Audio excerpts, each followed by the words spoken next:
chúng mình là Buka Snow, chào mừng các bạn đã quay trở lại. Hôm nay chúng ta sẽ cùng nhau móc một cái khung để ảnh ha. Ở đây mình có làm theo mẫu Doraemon, mình có một số ảnh của Doraemon nè. Thì để làm cái mẫu này á, thì chúng ta sẽ sử dụng len miêu cổ tông có kích thước cỡ sợi là 2mm ha. Đây len miêu cổ tông như thế này ha. Và kim mình sử dụng là kim có kích thước 3mm. Ngoài ra thì mình sẽ móc những cái chi tiết này bằng kim có kích thước là 2.5mm ha. Mình sử dụng một số cham hạt như thế này. Mọi người có cham thì sử dụng ha, còn không có thì mình cứ móc những cái mẫu hoa, trái tim và những cái phụ kiện đi kèm như thế này ha. Rồi bây giờ chúng ta sẽ bắt tay vào móc mẫu này.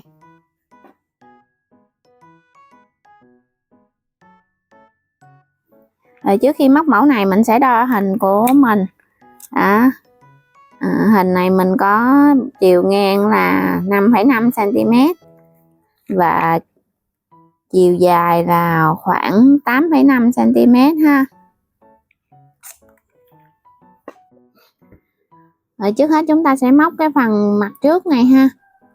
Thì đầu tiên chúng ta sẽ tạo một dây bính với 15 mũi bính.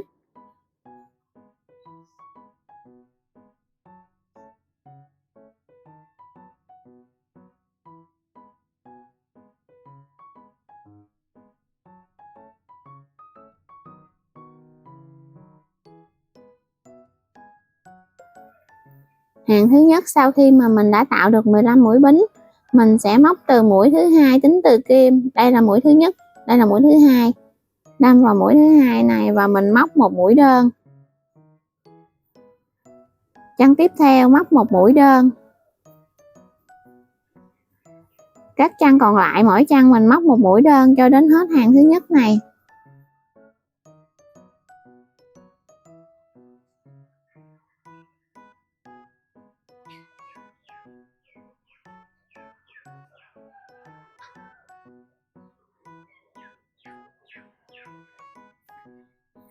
Sau khi kết thúc hàng thứ nhất, mình sẽ lên một bính. Mình quay đầu móc này lại. Ở chân lên bính này mình sẽ móc vào đây một mũi đơn. Chân tiếp theo cũng một mũi đơn. Và các chân còn lại mỗi chân mình móc một mũi đơn cho đến hết hàng.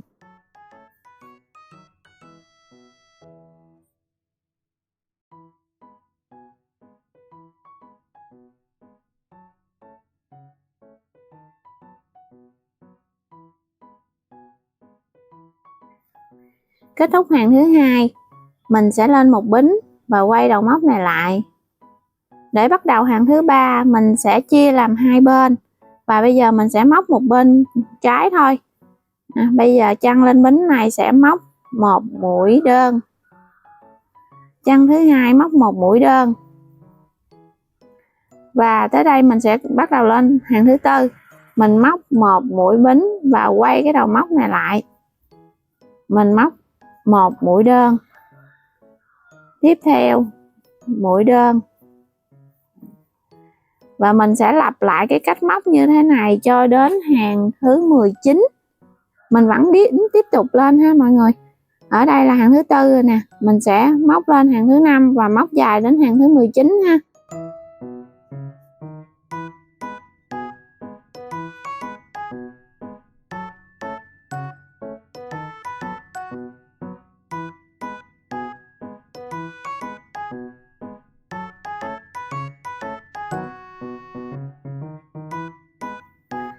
Khi đến hàng 19, sau khi móc xong hai mũi đơn, mình sẽ tiếp tục móc lên 13 mũi bính.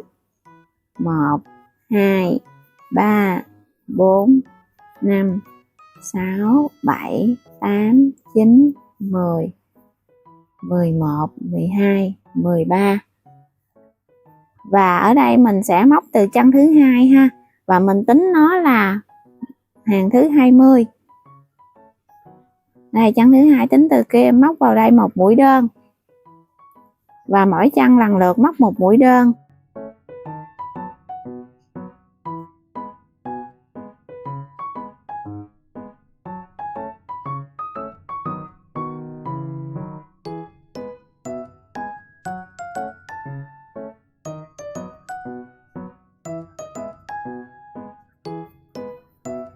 Khi gặp lại hai cái chân của mũi đơn ở phía dưới này, mình sẽ móc như bình thường ha.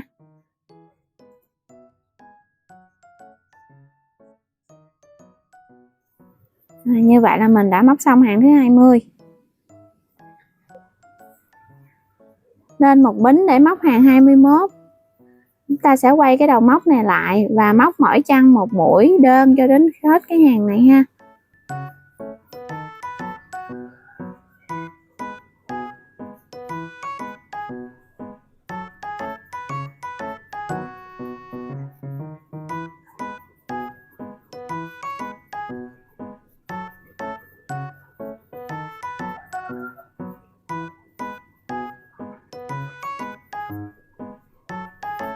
Và các bạn lên một bính để kết hàng và chúng ta sẽ cắt len.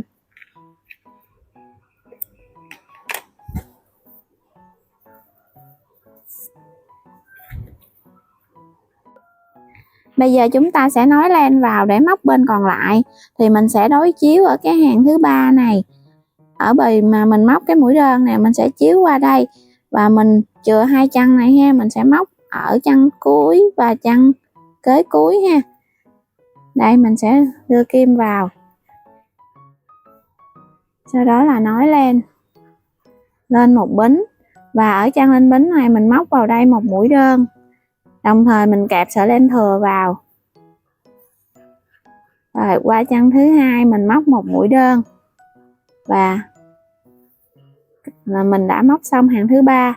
Mình lại lên một bính và quay cái đầu móc này lại, mình tiếp tục móc các hàng tiếp theo. Chúng ta sẽ móc đến hàng thứ 19 thì mình sẽ cắt len ha.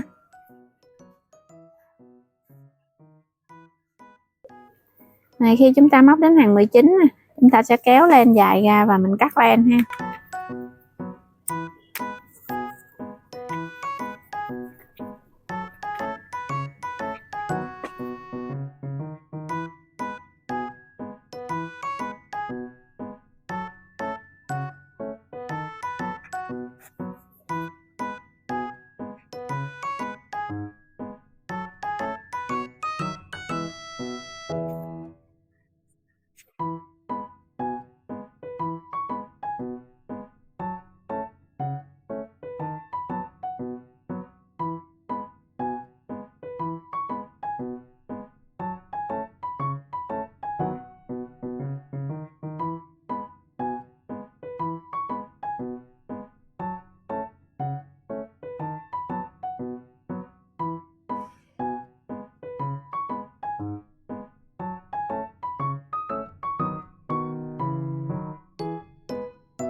Sau đây là mình sẽ móc cái phần mặt lưng. Thì trước hết hàng đầu tiên mình cũng móc một dây bính với 15 mũi bính.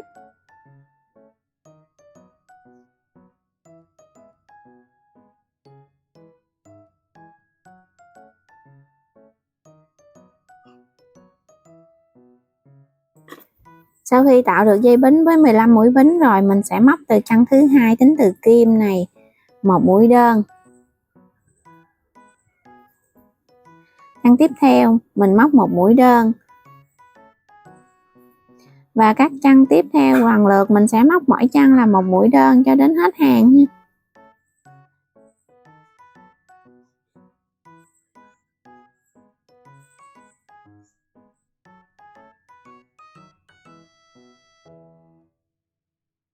Sau khi kết thúc hàng thứ nhất, chúng ta sẽ lên một bính và quay ngược đầu móc này lại.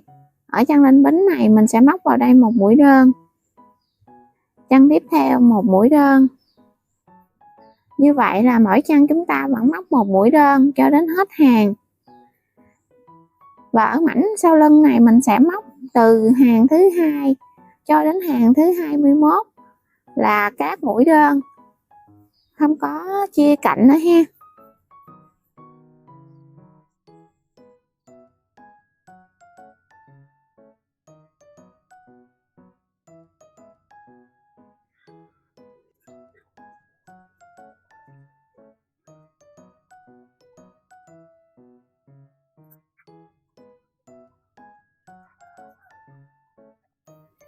Rồi sau khi mình móc đến hàng thứ 21, mình sẽ được một mảnh như thế này.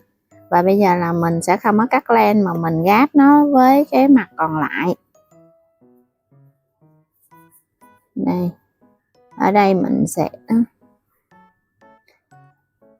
đâm kim vào mũi đầu tiên bên đây ha.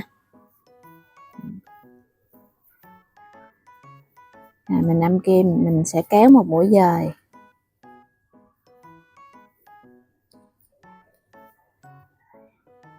Rồi sau đó là mình sẽ đưa kim qua thân của mũi đơn ở mảnh sau này và đưa vào thân của mảnh trước, thân của mũi đơn ở mảnh trước nè ha. Rồi mình sẽ móc lên một mũi đơn.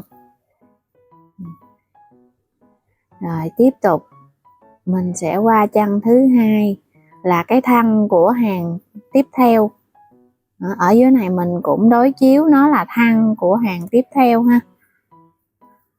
Và mình sẽ móc lên một mũi đơn.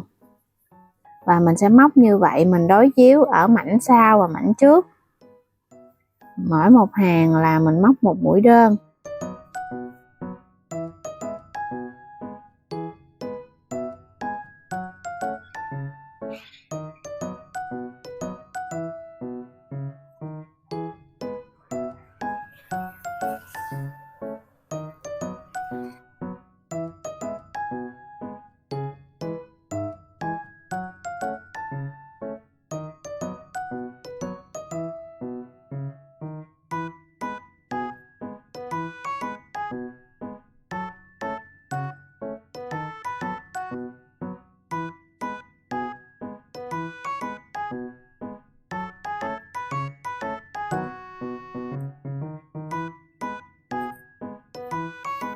Rồi khi mình đến cái chân mũi cuối cùng là ở ngay cái góc nè, mình sẽ đâm qua đây và mình móc vào đây là 3 mũi đơn chung một chân ha.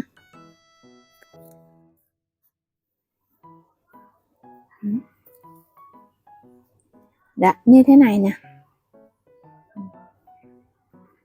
Rồi qua cái cạnh bên đây mình vẫn tiếp tục móc như bình thường, là mỗi chân mình sẽ nối với nhau bằng một mũi đơn. Đó, mình đâm qua chân này thì đối xứng qua bên chân phía sau này nè, cũng vậy. Đồng thời mọi người sẽ kẹp cái sợi len thừa của cái phần móc của phía trước này. Đó.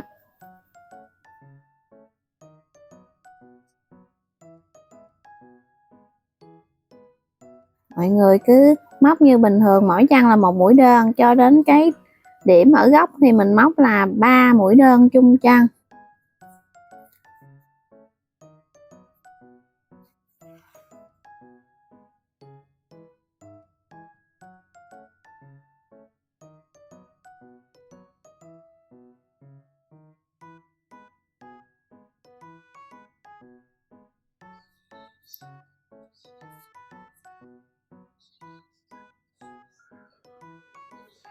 Này, khi mình đã móc đến mũi móc cuối cùng để gáp lại, ở hai đầu này thì mình sẽ không có móc 3 mũi đơn chung chân ha, mình chỉ móc bình thường.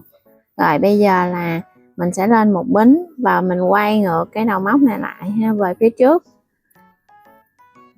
Ở đây mình sẽ đếm chân thứ nhất, chân thứ hai mình không móc, mình móc vào chân thứ ba này là 7 mũi kép chung chân. 2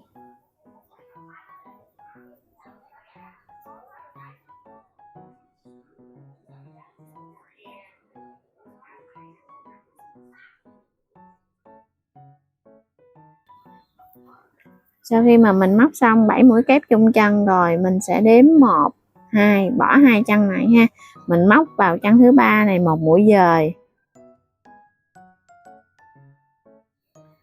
Kế đến là mình đếm hai chân, mình bỏ qua hai chân và mình móc vào chân thứ ba này, tiếp tục là 7 mũi kép chung chân.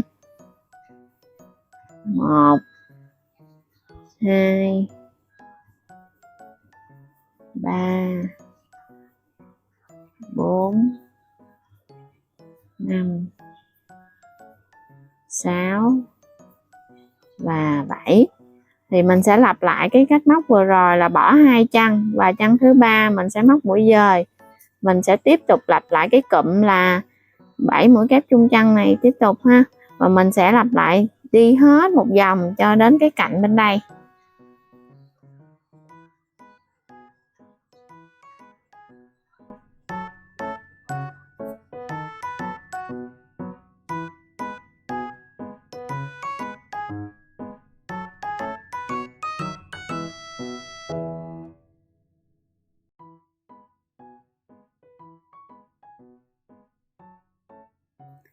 Rồi sau khi mà mình móc đến cái cạnh này ha, thì mình sẽ lên phía cái cạnh trên đây mình tạo một cái vòng hoa nữa. Thì mình sẽ móc vào cái chân thứ 3 này là 8 mũi kép chung chân. 2 3 4 5 6 7 và 8. Thì ở đây mình sẽ bỏ qua 3 chân và mình móc vào chân thứ 4 một mũi dời. Rồi, mình sẽ đếm qua đây là 2 chân. Mình móc vào chân thứ 3, 8 mũi kép chung chân. 2 3 5 6 7 và 8. Rồi sau khi được 8 mũi kép rồi mình sẽ móc mũi dời qua bên đây ha. Và trước khi mình cắt len thì mình sẽ tạo một cái dây để treo. Mình sẽ móc lên là khoảng 50 bính.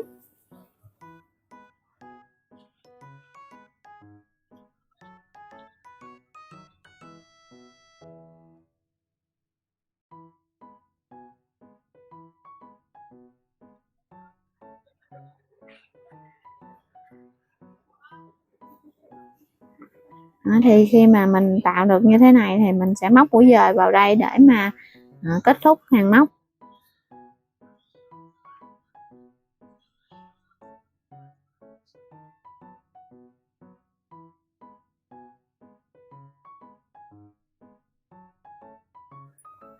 Bây giờ chúng ta sẽ đổi qua kim 2.5mm để mình móc trái tim và cái dây nơ ha.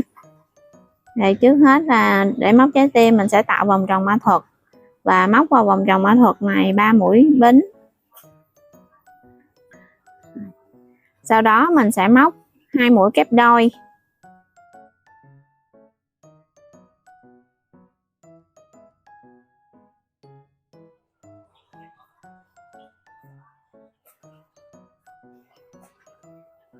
Tiếp tục là 2 mũi kép đơn.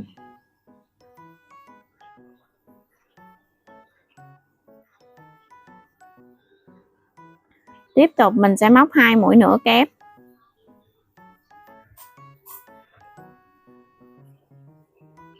Sau đó mình sẽ móc 2 mũi bính.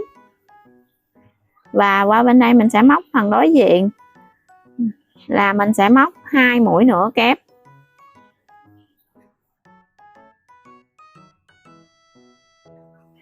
Kế đến mình sẽ móc 2 mũi kép đơn.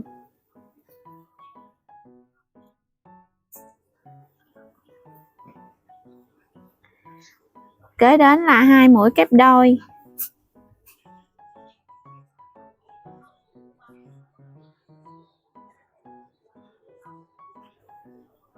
Rồi, mình sẽ móc 3 mũi bính. Và mình móc mũi dời xuống đây ha. Sau đó là chúng ta sẽ cắt len. Kéo cái len thừa này xuống phía dưới. Rồi mình sẽ rút cái vòng tròn mã thuật này lại. Như vậy là mình đã móc xong một cái trái tim. Ở đây các bạn sẽ móc thêm một trái tim màu trắng nữa ha. Là 2 trái tim. Chúng ta sẽ móc một cái dây bính dài khoảng 45 bính để mà thắt thành dây nơ.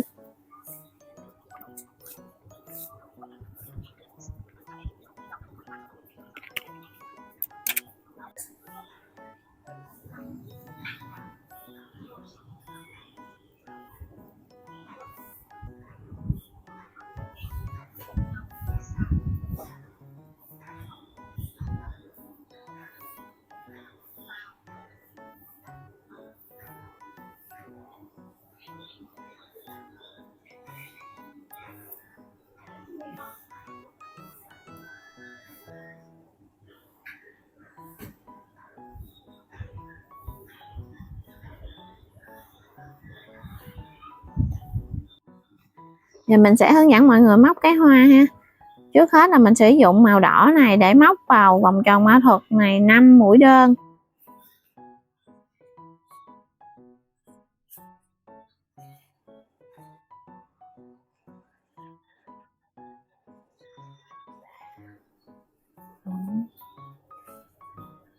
Rồi mình sẽ rút vòng tròn mã thuật lại và móc mũi dời để kết hàng.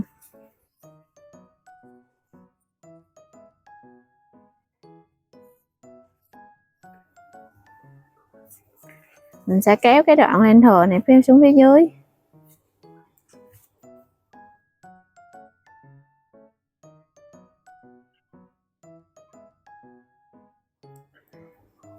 Sau đó mình sẽ đâm kim vào một cái chân mũi bất kỳ. Và mình dùng len màu trắng để nối vào và móc cánh hoa.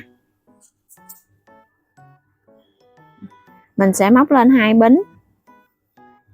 Ở chân lên bính này mình sẽ móc vào đây là 2 mũi kép chung chân.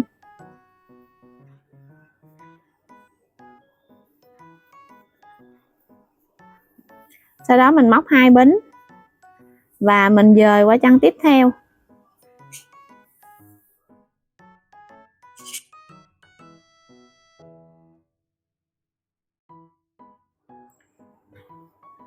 Mình sẽ tiếp tục lên 2 bính và từ cái chân lên bính này mình móc 2 mũi kép chung chân.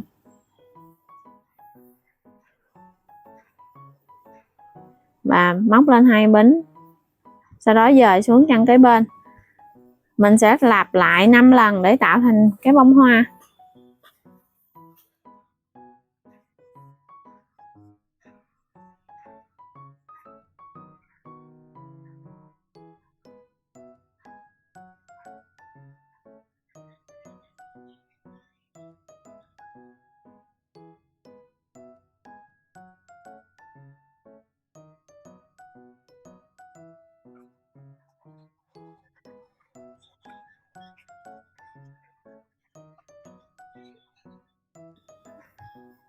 Bây giờ chúng ta sẽ cùng nhau móc gương mặt của Doraemon ha.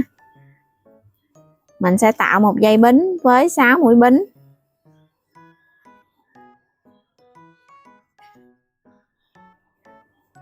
Quay lại từ chân thứ hai mình sẽ móc một mũi đơn. Chân tiếp theo một mũi đơn. Chân kế một mũi đơn.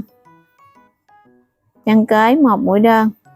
Ở chân cuối này chúng ta sẽ móc vào đây là 3 mũi đơn chung chân.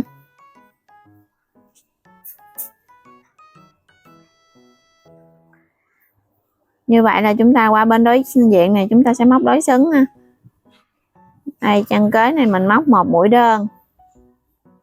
Chân tiếp theo móc một mũi đơn. Chân tiếp theo nữa móc một mũi đơn. Đến chân cuối cùng này mình sẽ móc vào đây 2 mũi đơn chung chân. Và mình dời kết vào chân đầu tiên này ha. Tiếp tục móc hàng thứ hai mình sẽ lên một bính. Chân lên bính này mình sẽ móc vào đây làm 2 mũi đơn chung chân. Tiếp theo sẽ móc là mỗi chân một mũi đơn và móc 3 chân liên tiếp. 1 2 3. Kế đến chúng ta sẽ móc là 2 mũi đơn chung chân và lặp lại 3 lần.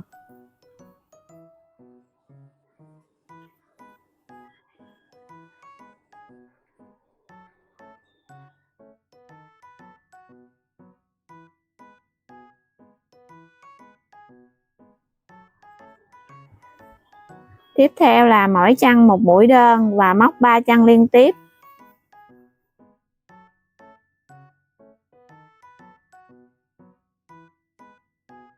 Rồi chúng ta còn lại 2 chân móc cuối cùng thì mỗi chân mình sẽ móc 2 mũi đơn chung chân.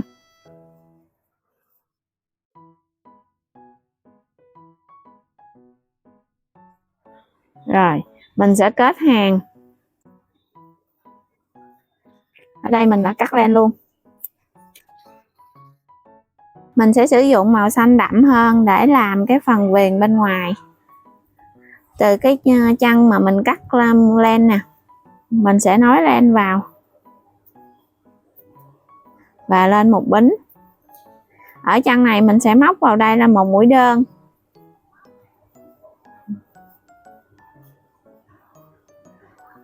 Rồi chân kế bên mình sẽ móc 2 mũi đơn chung chân.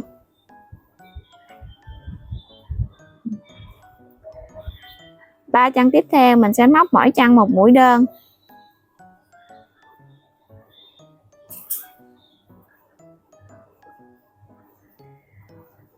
Tiếp tục chúng ta sẽ móc cái cụm là 1 mũi đơn và chân kế bên là 2 mũi đơn chung chân. Chúng ta sẽ lặp lại cụm móc này 2 lần.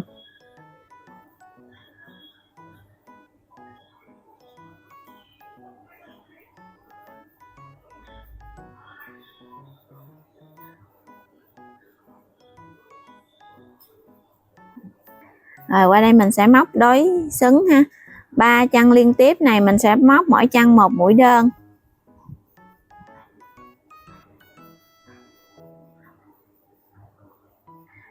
Sau đó mình sẽ lặp lại cái cụm móc vừa rồi là 1 mũi đơn, 2 mũi đơn chung chân. Rồi 1 mũi đơn, 2 mũi đơn chung chân.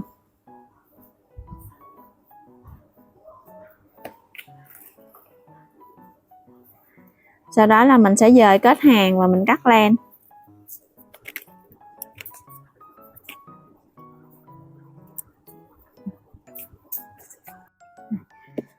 Cái chuông nhỏ này mình sẽ móc bằng một vòng tròn ma thuật với 6 mũi đơn. 1 2 3 4 5 6. Như vậy là mình rút cái vòng tròn này lại. Sau đó là mình kết hàng và cắt len.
Sau khi mình dán xong hết rồi nè, mình đã đợi ảnh vào Và ở đây mình lưu ý mọi người, khi mà mọi người chia thành các cái cạnh này nè, mọi người nhớ móc chặt tay một chút ha. Đây, mình có thể trang trí theo ý thích của mình. Đó. Mà dán thêm các loại cham, hoặc là các bạn sẽ móc thêm nhiều hơn trái tim và hoa nè, các bạn dán cho nó full cái phần này hết ha. Cảm ơn mọi người đã xem hết video và cùng mình móc len như hôm nay. Hy vọng mọi người sẽ thích mẫu móc len này. Mọi người hãy để lại lượt đăng ký kênh và nhấn nút chuông thông báo để chúng ta có thể gặp nhau hàng tuần và cùng nhau móc len. Bây giờ chào tạm biệt và hẹn gặp lại. Bye.